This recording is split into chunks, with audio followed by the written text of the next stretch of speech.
Start off with the way that investors have been viewing this referendum, and clearly a lot of positivity coming through, a gain of 1.7% for the NSE 20, and we're basically at that 2-year high. Thank you for having me, Eleni. Yes, indeed, we've seen a very positive feedback from the market. It's good to know that the outcome of the referendum had such a positive impact, and this was felt all the way back from last week, and we saw the market rally from 4,400 points, hitting the 4,500 point mark, which was a psychological level for most analysts. And now today we see the market close yet again at a new high of 4,667 points. So looking up and looking forward, I think we expect better things. Looking at the volumes, because we're talking about volumes being around 765 million on Tuesday. What did volumes look like today? Are you seeing heavy buying? Indeed, the buying it's going up exponentially. We've seen the big movers, especially Safaricom, move even more volumes before the referendum. That is on Tuesday. It moved 33 million shares in the trading day, and we've also seen most of this activity is actually from local and institutional investors, and not so much as foreign investors as may have been thought earlier. So moving forward, I guess we would see a continued rally maybe for a few more weeks before the market begins to correct. Just looking at Safaricom at 595, we did see it hit around 615 earlier this week. What is your fair value for the likes of Safaricom, given the fact that it's been one of the most favourably traded stocks, not only by locals but by foreigners as well?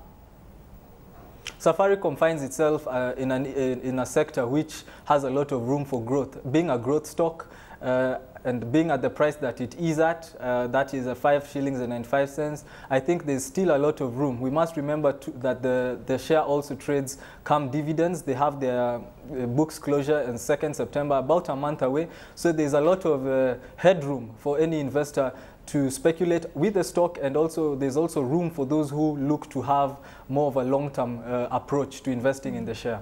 You're talking about activity coming through from institutional and local investors, foreigners not so much, but we know that foreigners had a big hand to play in terms of the gains that we've seen on the local bourse. How do you see that faring going forward, the play between institutional, local and foreign investors?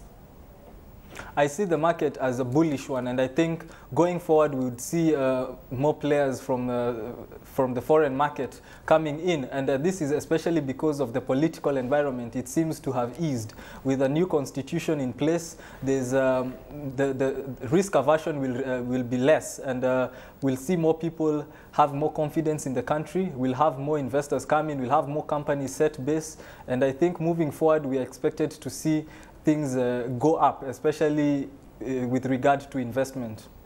Taking a look at British American Tobacco opening a processing plant in Kenya to process tobacco leaves. What is this going to do to its share price? Obviously a lot of investor interest, I would say. British American Tobacco indeed has a monopoly more or less in the country. They're doing well. Barely a week ago they released their results, and they were really good in spite of the hard hit non-advertising policy imposed on them.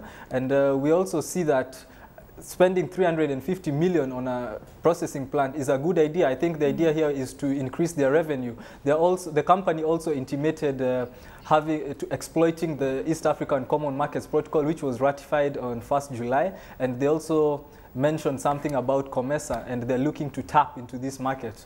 So looking forward, I think the company has a lot of room for growth, and we expect better in the next quarter.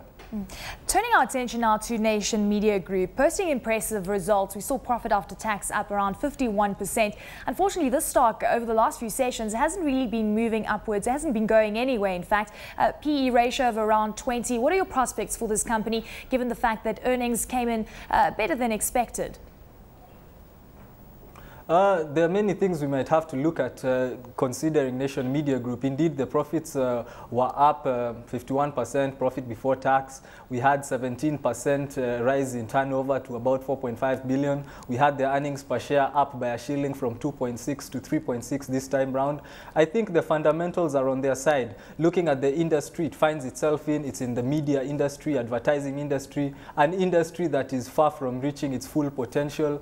By all means, it can do better. better than that. We've seen the constitution being passed. There'll be a lot of room for investment. With investment comes a lot of rebranding and new innovative ideas. And here is where a company like Nation Media would seek to tap in. So I think seeing the share price on the bourse play between 140 and 145 may be a temporary thing.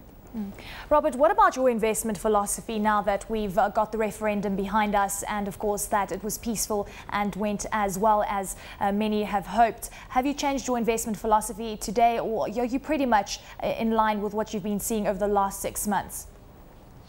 That's an interesting question, and I would say that I actually saw this coming. And some time back when I was here, I said we would see the index hit 4,500 points. It did.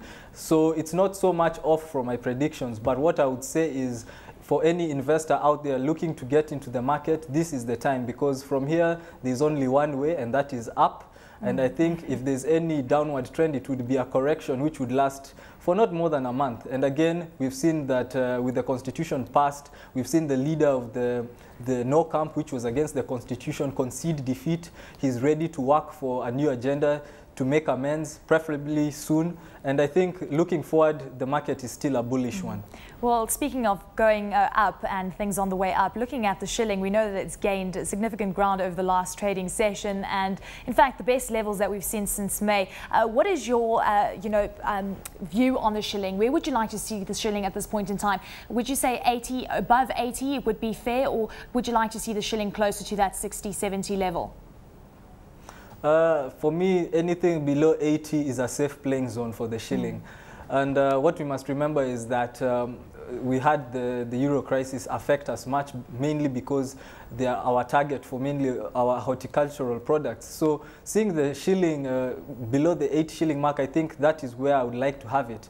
Other than that, we've seen our import bill, especially on oil commodities, go down, which is a good thing. So looking forward, I would say central bank maybe have a task maybe in regulation, but looking forward, I think things are in place and things will be good.